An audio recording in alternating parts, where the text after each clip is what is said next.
2024 के लोकसभा चुनाव क्या गजब इलेक्शन है। जो जीते हैं अकेले 240 सीटों के साथ सबसे बड़ी पार्टी हैं और सरकार बना रहे हैं वो चुप हैं। जो बस 99 सीट लाए हैं वो इतना खुश है जैसे माउंट एवरेस्ट फतेह कर लिया हो। आपने कमाल करके दिखा दिया। राम राम और जय जगन्नाथ। मैं आपकी दिव्या। क्या मायने हैं इन रिजल्ट्स के? क्या मोदी मैजिक ओवर हो गया? क्या देश की जनता ने डेवलपमेंट पॉलिटिक्स को नकार दिया? वो कौन से की फैक्टर्स थे जो इन चुनावों में खास रहे? इलेक्शन रिजल्ट से जुड़े हर मुद्दे पर हम बात करेंगे वाइब चेक विद दिव्या में। उससे पहले नो द नेशन चैनल को सब्सक्राइब और फॉलो जरूर करें। दुनिया के सबसे बड़े लोकतंत्र के चुनावों का नतीजा आ गया। 240 सीटों के साथ बीजेपी एक बार फिर से सबसे बड़ी पार्टी बन के उभरी। तीसरी बार और फिर एक बार मोदी सरकार बन रही है। देश की सबसे पुरानी पार्टी कांग्रेस फिर से डबल डिजिट में ही सिमट गई। लेकिन ये इलेक्शन सबके लिए विन विन रहा है। कारण बड़ी मुश्किल से 99 सीट्स हासिल करने के बाद और सारे विपक्षियों के एकजुट होने के बाद इंडी विपक्ष 233 की टैली पर खड़ा है। लोकतंत्र की सेहत के लिए ये अच्छा भी है, बशर्ते विपक्ष विरोध करने के लिए ना खड़ा हो बल्कि रचनात्मक आलोचना में यकीन रखता हो। बहरहाल विपक्ष इतने कम नंबर्स के साथ भी इन नतीजों को प्रधानमंत्री मोदी की हार बता रहा है। पूरा इकोसिस्टम ये साबित करने में लगा है कि मोदी मैजिक इज ओवर। देश ने मोदी की गारंटी पर भरोसा नहीं किया। लेकिन क्या ऐसा वाकई है? हम कहेंगे बिल्कुल नहीं। जनादेश एक बार फिर नरेंद्र मोदी के साथ है। क्यों और कैसे विपक्ष के सारे नैरेटिव ध्वस्त हुए हैं हम आपको बताते हैं। 140 करोड़ लोगों का विविधता से भरा देश, उस पर 3 बार लगातार जीत हासिल करना इतना आसान तो नहीं हो सकता।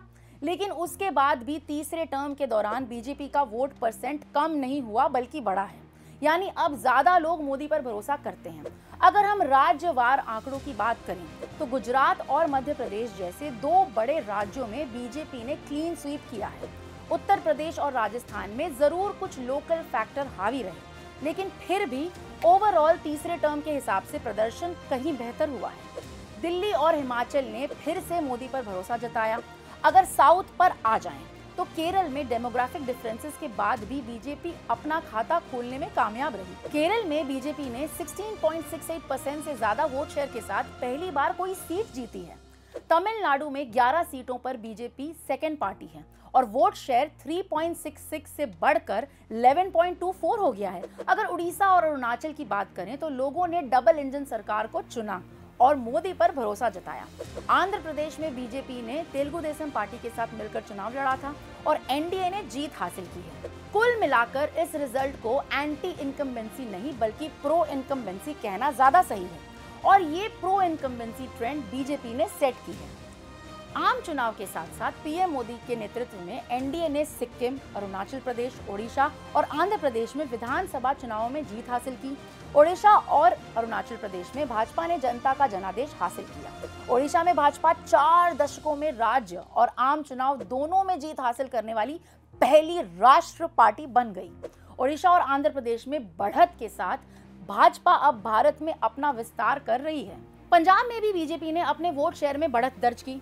हिमाचल प्रदेश, दिल्ली, उत्तराखंड और मध्य प्रदेश राज्यों में बीजेपी ने सभी सीटें जीतकर क्लीन स्वीप कर लिया।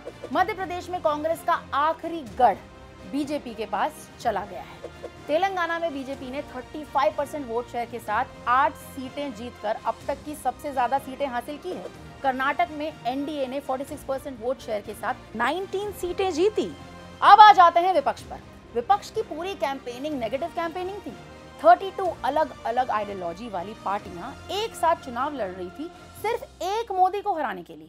पूरे कैंपेन के दौरान तमाम तरह के झूठ फैलाए गए। कहा गया मोदी तानाशाह है, ईवीएम हैक कर ली जाएगी। देश के मतदाता को कभी नॉर्थ साउथ में बांटने की कोशिश की गई तो कभी कास्ट पॉलिटिक्स में तो कभी वोट जिहाद के लिए अपील की और कभी मुफ्त रेवड़ियों का लालच दिया गया। गरीब जनरल कास्ट के लोगों को, माइनॉरिटीज को पता लग जाएगा कि इस देश में उनकी भागीदारी कितनी है।